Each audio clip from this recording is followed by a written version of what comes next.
असां खुशी जे चीज़ है ना सब जो दिलो जाम फैसला हाणे कुर्सिन मुशाइरे के बदल का सब का पहिरियां जेकर शायर के असासात आहिनि सब शायरी असासात माई थे थी जरा पानी दिमाग में लई दिल ते पइजी दिल में फूटी वरी जरा बाहर निकरे थी तरह अहसास पंहिंजो रूप वठनि था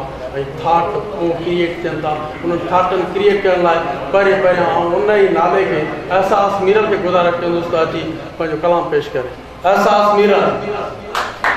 सिंध में दोस्त वञे थो जस्तस हालांकि करे थो हाणे 300 अदीबनि जी इहे सम्झो त साईं करे कोन कयो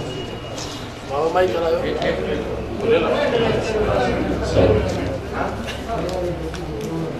भली भोरा करे भैया बड़ा थोड़ा करे भैया भली भोरा करे भैया बड़ा थोड़ा करे भैया मुझा एहसास है जज्बा छिना छोरा करे सही गदर में शेर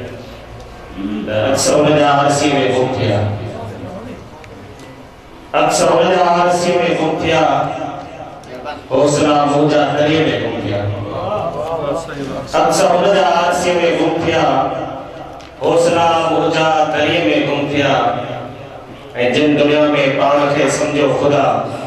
से वरी आखिर मिट्टी में गुम थिया जिन दुनिया में पाण खे समझो खुदा से वरी आखिर मिट्टी में गुम थिया ऐं वाह जो काज़ी कयो आ फैसलो जिगर जा टुकड़ा चटी में गुम थिया वाह जो काज़ी कयो आ फैसलो जिगर जा टुकड़ा चटी में गुम थिया यादगिरियुनि जा जरे खोले परा लुढ़क करंदे डायरी में गुम थिया यादगिरियुनि जा जरे खोले परा लुढ़क करंदे डायरी में गुम थिया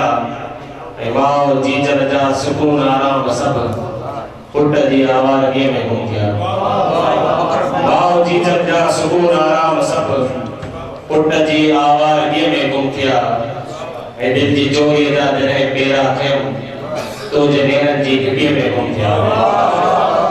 दिल जी चोरी जा जरे पेरा थियम तो जनेरन जी घिटी में गुम थिया अज थियो एहसास मीरल खे लियो दर्द सारा शायरी में गुम थिया अक्सर उनजा आरसी में गुम थिया